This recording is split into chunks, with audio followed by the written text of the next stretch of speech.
Halo teman-teman semua. Di sini saya akan mempresentasikan proposal mini saya. Tapi sebelum itu, saya memperkenalkan diri. Nama saya Felicia Taimenanas dengan NPM 52190005 dengan judul proposal pembuatan kitosan dari limbah sisik ikan nila atau Oreochromis niloticus dengan variasi konsentrasi NaOH. Latar belakang: Indonesia merupakan salah satu negara kepulauan terbesar di dunia yang terdiri dari gugusan pulau-pulau dengan luas perairan yang diperkirakan sekitar 5,8 juta kilometer persegi. Dengan keadaan ini menyebabkan Indonesia memiliki potensi yang cukup besar di bidang perikanan, di mana 5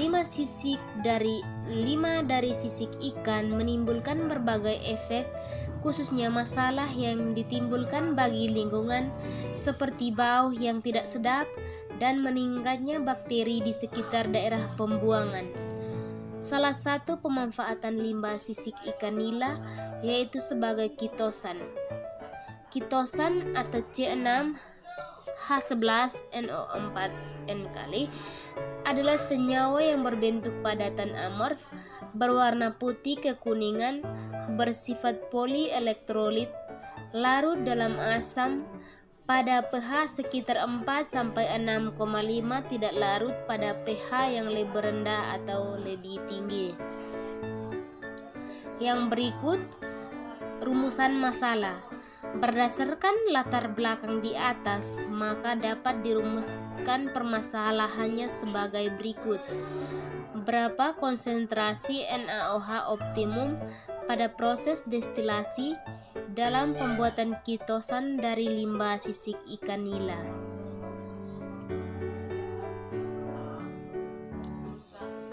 Tinjauan pustaka.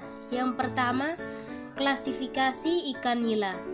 Ikan nila merupakan jenis ikan air tawar yang mempunyai nilai konsumsi cukup tinggi. Bentuk tubuh memanjang dan pipih ke samping dan warna putih kehitaman atau kemerahan. Ikan nila berasal dari Sungai Nil dan danau-danau sekitarnya. Sekarang ikan nila telah tersebar ke negara-negara di 5 benua yang beriklim tropis dan subtropis. Di wilayah yang beriklim dingin, ikan nila tidak dapat hidup dengan baik. Yang berikut kita bisa lihat klasifikasi ikan nila sebagai berikut. Kingdom Animalia, Phylum Chordata, Subphylum Vertebrata, Osteotiches. Yang berikut kita bisa lihat klasifikasi ikan nila sebagai berikut. Kingdom Animalia, Phylum Chordata, Subphylum Vertebrata, Osteotiches, subkelas Ancatropterygii, ordo Percomorphi, subordo Percoidea, famili Cichlidae, genus Oreochromis, spesies Oreochromis niloticus.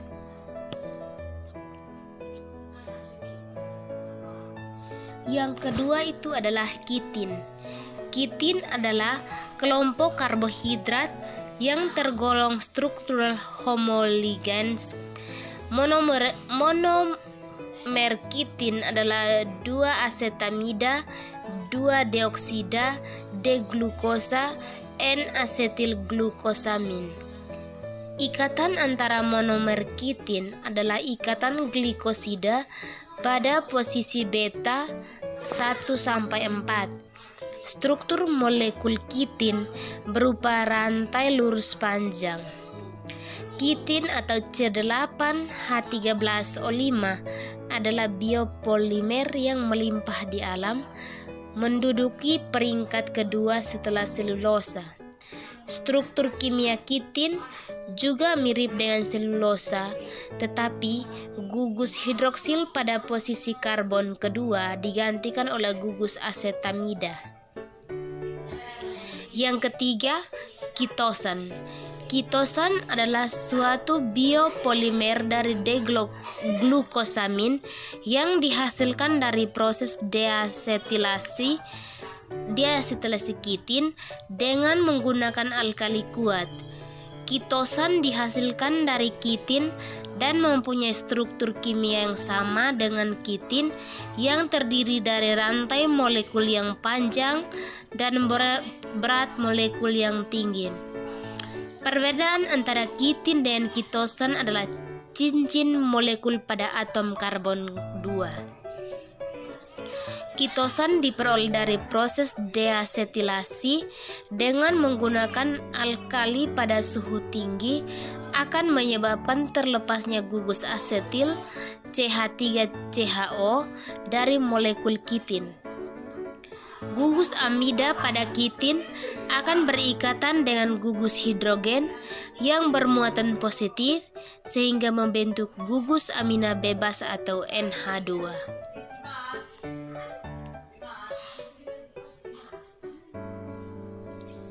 Yang berikut sifat-sifat kitosan. Kitosan merupakan polimer linear yang tersusun oleh 2000 sampai 3000 monomer N-asetil D-glukosamin dalam ikatan beta 1-4, tidak toksik dengan LD5, setara dengan 16 gram atau kilogram berat badan dan mempunyai berat molekul 800 kat. Berat molekul ini tergantung derajat deasetilasi yang dihasilkan pada saat ekstraksi. Yang berikut derajat destilasi. Adapun parameter mutu kitosan yang digunakan dalam derajat deasetilasi. Derajat deasetilasi adalah suatu parameter mutu kitosan yang menunjukkan presentasi gugus asetil yang dapat dihilangkan dari rendeman kitosan. Sehingga tinggi DD kitosan, maka gugus asetil kitosan semakin rendah sehingga interaksi antar ion dan ikatan hidrogen semakin kuat. Yang berikut metodologi penelitian. Alat yang digunakan dalam penelitian ini adalah gelas beker, Erlenmeyer, labu ukur, pengaduk, magnetik, blender, kertas saring, oven, desikator, neraca analitik, corong, pengaduk, gelas arloji, pipet volume, pipet tetes, prodek aromatik, dan spektrofotometer FTIR. Bahan yang dibutuhkan dalam penelitian ini adalah limbah sisik ikan nila yang diambil dari desa Wini, indikator pH universal, natrium hidroksida, asam klorida, asam asetat, dan aquades.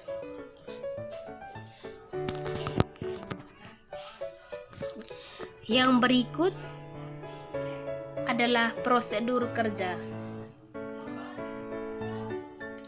Preparasi sampel. Sampel sisik ikan nila diambil lalu dicuci dengan air bersih untuk kotoran-kotoran yang masih menempel. Selanjutnya sisik ikan dikeringkan di bawah sinar matahari hingga kering. Yang kedua, deproteinase.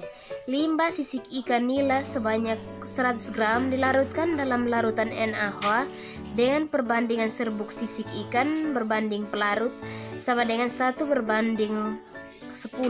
Kemudian dipanaskan selama 2 jam pada suhu 65 derajat Celcius sambil terus diaduk dengan menggunakan magnetic stirrer.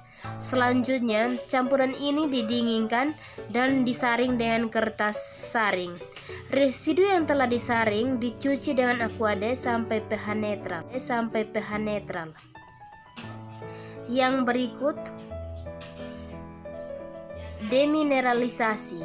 Endapan hasil deproteinase dimasukkan ke dalam larutan HCl1 molar dengan perbandingan 1:15. Kemudian diaduk menggunakan magnetic stirrer dengan kecepatan 600 rpm selama 30 menit pada suhu ruang. Endapan lalu disaring, dibilas dengan Aquades hingga pH netral. Yang berikut deasetilasi. Kitin yang dihasilkan dari proses demineralisasi dimasukkan dalam larutan NaOH 30% dengan perbandingan 1:10 sambil dipanaskan selama 4 jam pada suhu 120 derajat Celcius sambil diaduk dengan menggunakan magnetic stirrer dengan kecepatan 600 rpm. Campuran kemudian disaring menggunakan kertas saring dan dicuci dengan Aquades sampai pH netral, kemudian dikeringkan dalam oven pada suhu 65 derajat Celcius selama 24 jam. Endapan yang dihasilkan merupakan kitosan dan dianalisis menggunakan spektrofotometer FTIR.